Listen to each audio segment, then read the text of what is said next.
The Squirrels Who Squabbled by Rachel Bright and Jim Field.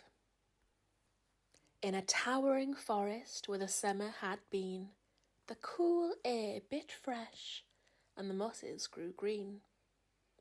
And as autumn edged in and the sky raged red, the sleepiest creatures got ready for bed.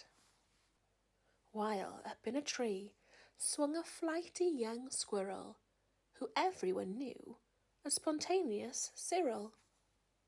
Now, most foresty folk had seen to their needs through the plentiful months of mushrooms and seeds. They'd built up their stores so they'd all be well fed through the frosting of winter that glittered ahead. But Cyril, he lived in the now and the here. He'd adventured and partied his way through the year. So his cupboard was empty, his hollow was bare. He hadn't a mouthful of food anywhere. But wait! What was that? Over there, take a look! A single lone pine cone wedged in a nook. He squealed with delight, and for very good reason. For inside were the very last nuts of the season. But Cyril wasn't alone. There were more hungry eyes. Yes, plan ahead Bruce had his sights on the prize. Though he'd gathered a mountain of bounty hard fought, Bruce was convinced he was one pine cone short. I simply must have it, he wistfully cried, as he dreamt of the fresh, juicy pine nuts inside. So, as Cyril set off on his way to the ground, Bruce, he was also last pine cone bound. They sprinted and scurried with no time to gamble. They scratched at the bark in their scampering scramble.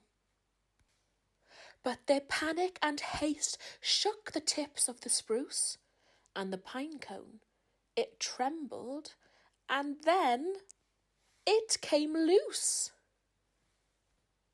Both squirrels gave chase at a lightning pace.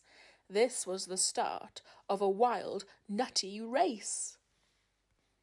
It's mine! Shouted Cyril. No, mine, hollered Bruce. You don't stand a chance. Give up, it's no use. I'm hungry, cried Cyril. This cone is not yours. Stay back, shouted Bruce. This cone's for my stores. It boinged over bushes, and it flew through the air. It binged on the nose of a slumbering bear. It bounced over boulders, then came to a stop, then teetered and wobbled and quivered and plop! Both squirrels followed. Oh, the water was fast. Would they learn that they needed each other at last?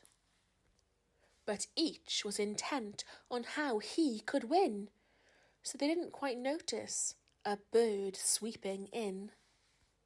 Cyril and Bruce, they watched in dismay as their cone disappeared. Up, up, up and away. Come back, shouted Cyril. They're our nuts, exclaimed Bruce. But all hope was gone. It was simply no use.